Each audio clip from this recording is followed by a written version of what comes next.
The group visited the congregation on Saturday to bring the news of their new church, and they came back several days later to make their dream a reality. You remember, Sabbath morning, we were right in here in this church, and today is the day, Tuesday, when this gets a one-day church on the other side. Come on around the corner, because activity has begun. What they're taking off are some of the forms. Then you can see the scaffolding, the old church, and in the last day, they cleared off everything out here in preparation for a level floor for the new church. Construction supervisor Marlone Amador coordinates work on the site. This is the first one-day church this crew has constructed, and Marlone teaches each step of the process. I try to find the line for the road. Yep.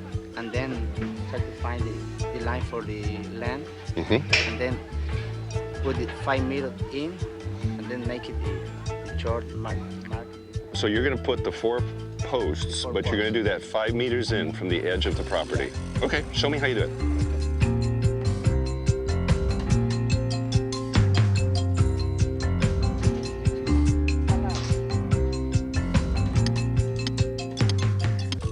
In Minnesota, remember we were getting all of the steel directly off the machines that just bend it perfectly? That's what's happening here, and this is the form that we'll use to actually make the trusses. So what the guys are doing are making sure they've got just the right pieces, and then they'll be bolting them together right up there at the top. You can see it all has to come out exactly right, and so the form is a crucial element in what we're doing.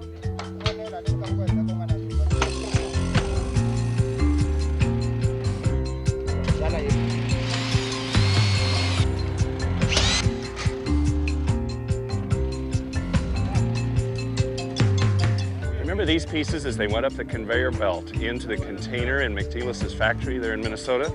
They're here. And these are the ones that will actually be used now for the corner posts. This is what's going to make sure that the thing is solid in the ground.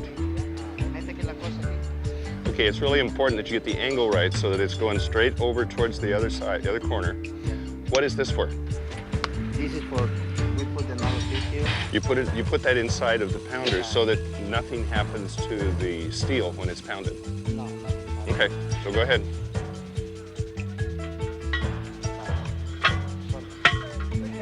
Okay.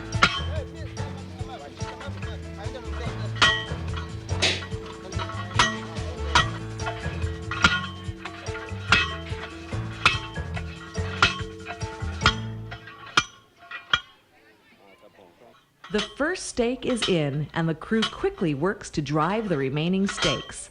But let's take a look at the old church.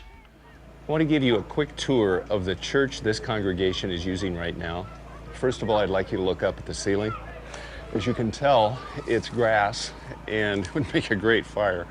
All of the rafters are simply sticks, as is the support post. If you look around, you can see very quickly that the walls themselves are made of adobe brick. That's simply sun-dried mud. And if we'll go outside in a minute, I'll show you where it's just fallen apart. They have cut windows in, and that at least provides a little bit of ventilation. And the floor is concrete that they have laid themselves. It's not very thick, but it does the job.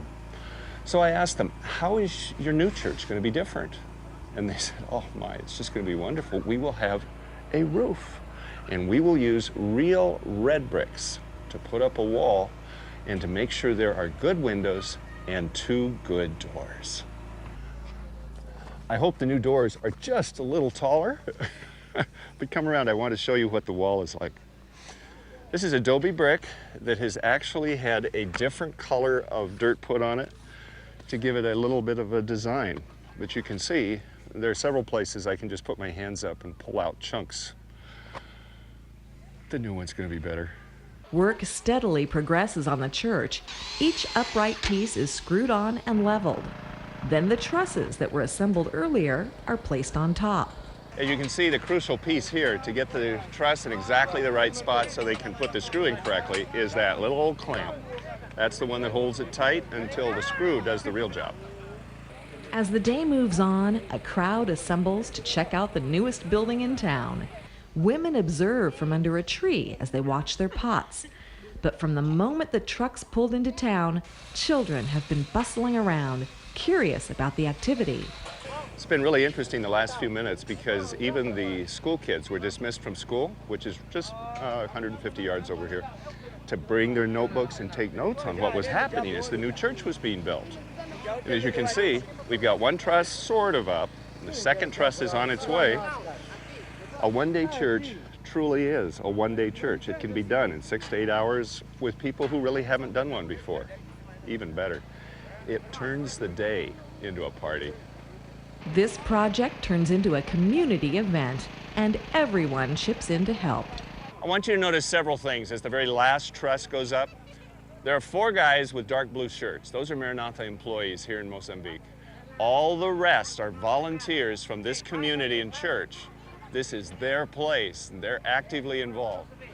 It's been about 3 hours to get this far. Now, isn't that exciting?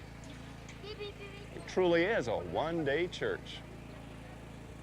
All the trusses are up, and it doesn't take long to put the roof on. What was once an empty lot has now been transformed into a brand new church. All that's missing is the sign. This has really been fun today. We started in the snows of Minnesota and ended up here in the steam bath of Mozambique. But what you got in the town of Agostinho Neto is a brand new one-day church. Go ahead and put the sign up, fellas. Members of the church, volunteers all day long, helping make it happen, Maranatha employees, and a sign in the town saying, "You were here."